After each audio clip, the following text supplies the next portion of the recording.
कामाचा सकाळपासून कंटाळा आला ना तर दिवसभर कंटाळाच येतो। आज स्वयंपाकाला मी सुट्टीच दिली। संध्याकाळी चहा ब्रेड वगैरे सगळ्यांनी खाऊन घेतले आणि गहू दळून करायचे होते। गहू तसे निवडून ठेवलेले होते बघा, पण थोडेसे शिल्लक राहिलेत ना ते तसेच राहिले। त्याच्यानंतर संध्याकाळी गरमी एवढी होत होती, आंघोळ वगैरे केली आणि मॉलमध्ये जावं म्हटलं, पण आज लक्षातच नाही की सोमवार आहे आणि मॉल बंद असतो। त्याच्यामुळे आमची ही चक्कर ना विनाकारण वाया गेली। येता येता दुकानात गेलो आणि आईस्क्रीम घेऊन आलो। आईस्क्रीम मी मटक्यावाली आणली कारण की मला हे मटका आहे ना खूप आवडतं। किती छान वाटते ना प्लास्टिकचं मीठ वगैरे भरून ठेवायला, तर मुद्दाम ही आईस्क्रीम घेऊन आली। संध्याकाळी तर आता भाजी पोळीशी आमचं होतच नव्हतं, त्याच्यामुळे शिमला मिरची कापून घेतली। आता या 2-3 शिमला मिरच्या तशाच होत्या, म्हटलं जास्त दिवस झाले तर खराब होईल। आता गुरुवारपासून आणलेला भाजीपाला किती दिवस टिकणार बरं।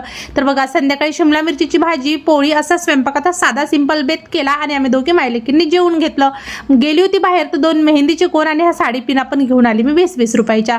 जेवण वगैरे झाल्याच्या नंतर थोडीशी निवांत बाहेर चक्कर मारून, ऊन असल्यामुळे बाहेर निघता येत नाही। आता संध्याकाळी थोडं निवांत फिरून घ्या। भेटू पुन्हा अशाच एका ब्लॉग्सोबत। बाय।